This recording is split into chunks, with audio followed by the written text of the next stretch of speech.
Social மீடியாவில் நான் பரப்பினதாக தையட்டி விஹாரை இடித்து உடைப்பதற்காக 8ஆம் தேதி பிப்ரவரி மாதம் எல்லாரையும் அழைத்து வெளியிடப்பட்டதாக சொல்லப்படுகின்ற அந்த போஸ்டர் தொடர்பாக ஒரு வழக்கு தாக்கல் செய்யப்பட்டு என்னை குற்றவாளியாக வந்து அறிமுகப்படுத்தப்பட்டது. அந்த வழக்கு இன்றைக்கு மெல்லாக நீதவான் நீதிமன்றத்தால் வந்து ஆராயப்பட்டது. ஆராய்ந்த இடத்திலே பலாலி ஓஐசி இந்த வழக்கு தாக்கல் செய்யப்பட்ட விடயத்துக்கு எந்த விதமான தொடர்பும் இல்லாத கடந்த பௌர்ணமி அன்று நடைபெற்ற போராட்டம் தடை விதிக்கப்பட்ட ஒரு போராட்டமாக இருந்தும் அதுவும் என்னுடைய பேர் அதில் குறிப்பிடப்பட்டிருந்தும் அந்த தடையை மீறி போராட்டங்கள் நடைபெற்றதாகவும் அந்த போராட்டத்தில் வந்து கோஷங்கள் ஒரு இனவாத கோணத்திலேயும் இனங்களுக்கிடையிலே பிரச்சனைகளை உருவாக்கக்கூடிய வகையிலே எழுப்பப்பட்டதாகவும் போலீஸாருக்கு எதிராகவும் எழுப்பப்பட்டதாகவும் அந்த வகையிலே அமைதி நிலைமையை குழப்புற வகையிலே நாங்கள் நடந்து கொண்டதாகவும் நானும் அந்த போராட்டத்தில் கலந்து கொண்ட பொதுமக்களும் நடந்து கொண்டதாகவும் அந்த வகையிலே தான் தொடர்ந்தும் இந்த விடயம் சம்பந்தமாக மேலதிகமான விசாரணையை நடத்தி என்னை குற்றவாளியாக ஐசிசிபிஆருக்கு கீழே கூட இப்படிப்பட்ட செயல்பாடுகள் மீறின ஒரு நிலையில் வந்து குற்றவாளியாக்கி தான் இந்த விஷயத்தை தொடரப்போவதாக சொல்லியிருந்தார். அது மட்டும் இல்லாமல் வந்து இந்த சோஷியல் மீடியாவில் நான் வெளியிட்டதாக குற்றச்சாட்டப்படுகின்ற அந்த தையட்டி விஹாரை உடைக்கிறதுக்குரிய அந்த பதிவு உண்மையிலே யாரால் வெளியிடப்பட்டதென்ற விஷயங்களை ஆராய்வதற்கும் அனுமதி கேட்டு இந்த வழக்கை இன்றைக்கு அவர் முன்மொழித்தவர். அப்பொழுது என் சார்பிலே சட்டத்தட்டி மஹிந்தன் அவர்கள் கலந்து கொண்டு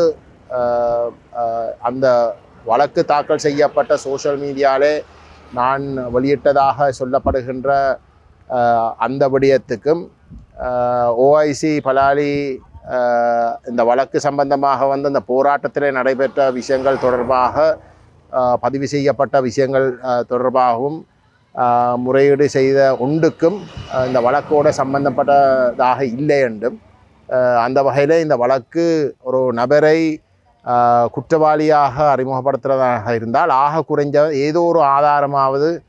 இருக்க வேணும். இந்த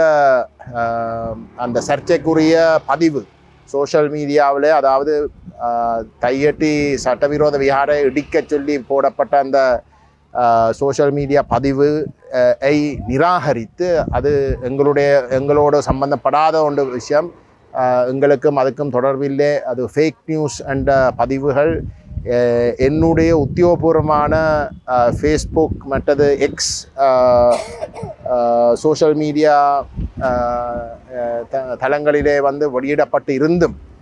அது 3ஆம் தேதி, அதாவது இந்த போஸ்டர் 2ஆம் தேதி இரவு வெளியிடப்பட்டது. 3ஆம் தேதி காலையிலே வந்து நான் அதுக்கு மங்களுக்கும் இடையில் என்னுடைய உத்தியோகபூர்வமான சோஷியல் மீடியா தளங்களிலே வந்து நிராகரித்திருக்கவும் இந்த வழக்கு எத்தனையோ நாட்களுக்கு பிறகு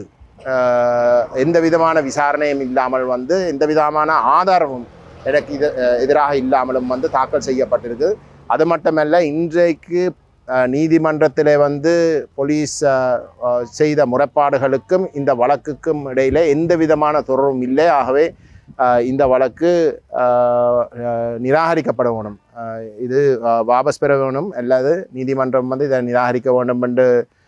கேட்டிருந்த அந்த வகையில் இந்த விஷயங்களை ஆராய்வதற்கு வந்து மே மாதம் 28ஆம் தேதிக்குரிய